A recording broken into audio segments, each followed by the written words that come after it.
करत हा? गुन्हा दाखल करा अशी मागणी का नाही करत? नाही, आज नाही ना, ते तपासात येऊ द्या ना, पाणी द्या ना मला. बर हा. बर त्याच्या तुम्हाला ते पाणी देतील तोपर्यंत आपण पाहूया. तुम्ही काल ज्या बिक्कडवर आरोप केला, कोण बिक्कड? नितीन बिक्कड, हो त्याच्यावर आरोप केला तुम्ही की तोही बैठकीमध्ये होता. हो होता. पण तो म्हणतो, तो फेटाळतो तुमचे आरोप. तो काय म्हणतो ते आपण पाहूया इकडे. साहेबांचं किंवा वाल्मिक अण्णाशी माझं काही कॉन्टॅक्ट म्हणतात, त्यांचा अजिबात माझा कसलाही कॉन्टॅक्ट नाही किंवा त्यांना मी कधी भेटत नाही. त्याच्यानंतर एक वेळेस मी 25 जूनला मी मुंडे साहेबाकडे गेलो होतो. माझं एक पर्सनल काम होतं त्यांच्याकडं, धाराशिवच्या सीओला फोन करायचा होता.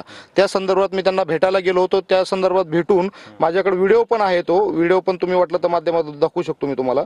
हा व्हिडिओ आहे, याच्यात आवाज पण स्पष्ट येतो, याच्यामध्ये क्लिअर कट. ह्या माझ्या कामासाठी मी त्यांना भेटायला गेलो होतो. हे बघा, तुम्ही नितीन बिक्कड यांच्या बाबत मी काय ते काल सांगितलेलं आहे, त्याचे सगळे पुरावे वगैरे मी तुमच्याकडे देतो. मी देण्याची गरज नाही मीडियाला, पोलीस लोक तपासतील ना.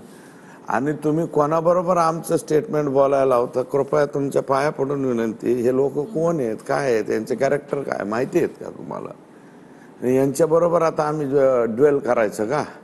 त्याच्यापेक्षा माझी विनंती आहे की तुम्ही जे म्हणताय की धनंजय मुंडे साहेबांवरती खंडणीचा गुन्हा दाखल व्हावा का, मी म्हणतच नाही ना. तपासामध्ये जर आलं तर येईल ना. मी आज म्हणतोय का धनंजय मुंडे यांचा डायरेक्ट संबंध मर्डरशी आहे? आज नाही म्हणत. आता मी पक्का हे म्हणतो की वाल्मिक कराडांचा मात्र 100% 302 मध्ये वाटा आहे. कारण ते वाटा असल्याशिवाय 14 दिवसाची पोलीस कस्टडी दिली नाही. पोलीस फार पुढे गेले असेल आता. त्यांची 14 दिवसाची PCR संपल्यावर तोपर्यंत बहुतेक या गुन्ह्यामध्ये घेतील त्यांना.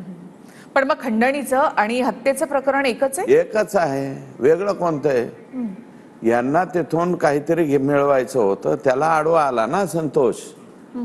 त्याला आडवा आला म्हणजे त्याच्या गावच्या वॉचमनला मारला. वॉचमनला मारला म्हणून तो त्याला जीव वाचवायला गेला.